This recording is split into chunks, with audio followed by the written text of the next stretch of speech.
গল্প মেঘের মাঝে রহস্য পার্ট 2। রিনা কণ্ঠস্বর শুনে চমকে উঠে, কিন্তু নিজের সাহস সঞ্চয় করে সে জিজ্ঞাসা করে, তুমি কে? তুমি কি জমিদার? কণ্ঠস্বরটি আবার গম্ভীরভাবে বলে, আমি এই বাড়ির অতীত, যা কখনো মুছে যাবে না।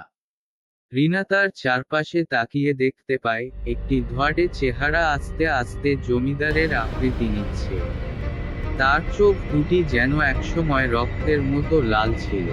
রিনা নিজের ভয়কে দমিয়ে জিজ্ঞাসা করে, তুমি কোথায় গিয়েছিলে সেই রাতে?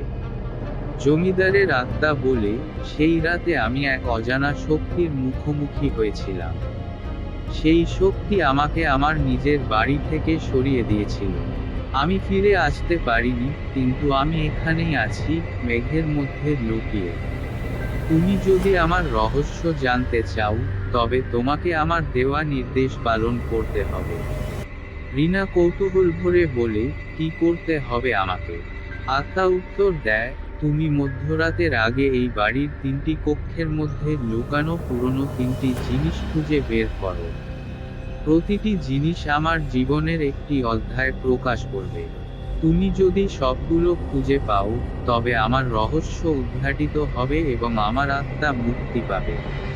রিনা নিজের সাহস সঞ্চয় করে, প্রথম কক্ষের দিকে এগিয়ে যায়। দরজা খুলতেই সে দেখতে পায়, ঘরটি পূর্ণ ধুলোময় আর অন্ধকারে ডুবে আছে। হঠাৎ এক ঝলক ঠান্ডা বাতাস তাকে স্পর্শ করে। তখনই সে শুনতে পায়, জমিদারের আত্মার গম্ভীর কণ্ঠ, প্রথম জিনিসটি একটি পুরনো আয়না। এই আয়নায় লুকিয়ে আছে আমার জীবনের প্রথম অধ্যায়। রিনা তার চারপাশে তাকিয়ে আয়নাটি খুঁজতে শুরু করে, আর ঠিক তখনই পরবর্তী অংশে রিনা কি খুঁজে পাবে এবং জমিদারের জীবনের প্রথম অধ্যায় কি হবে, তা জানতে অপেক্ষা করুন।